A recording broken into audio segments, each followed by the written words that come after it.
દેવગઢ બારિયા તાલુકાના કોંગ્રેસ અને આપના 500થી વધુ કાર્યકર્તાઓ પંચાયત અને કૃષિ મંત્રી બચુ ખાબડની ઉપસ્થિતિમાં ભાજપમાં જોડાયા હતા।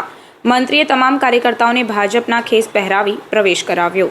દાહોદ જિલ્લાના દેવગઢ બારિયાના પીપલોદ રોડ પર આવેલા સિસોદિયા ફાર્મ ખાતે રાજ્ય સરકારના કૃષિ અને પંચાયત મંત્રી બચુ ખાબડની અધ્યક્ષતામાં કાર્યકર્તા સંમેલન યોજવામાં આવ્યું। આ કાર્યક્રમમાં દાહોદ લોકસભાના ભાજપના ઉમેદવાર જશવંતસિંહ ભાભોર ઉપસ્થિત રહ્યા હતા। કાર્યક્રમમાં દેવગઢ બારિયા કોંગ્રેસ અને આમ આદમી પાર્ટીના 500થી વધુ કાર્યકર્તાઓ કોંગ્રેસ અને આપ સાથે છેડો ફાડી ભાજપનો ભગવો ધારણ કર્યો। કાર્યક્રમ દરમિયાન મંત્રી બચુ ખાબડે કાર્યકર્તાઓને હાકલ કરતા જણાવ્યું કે આ વખતે ભાજપના ઉમેદવાર જશવંતસિંહ ભાભોરને ગુજરાત રાજ્યમાં સૌથી વધારે લીડથી જીતાડવાના છે।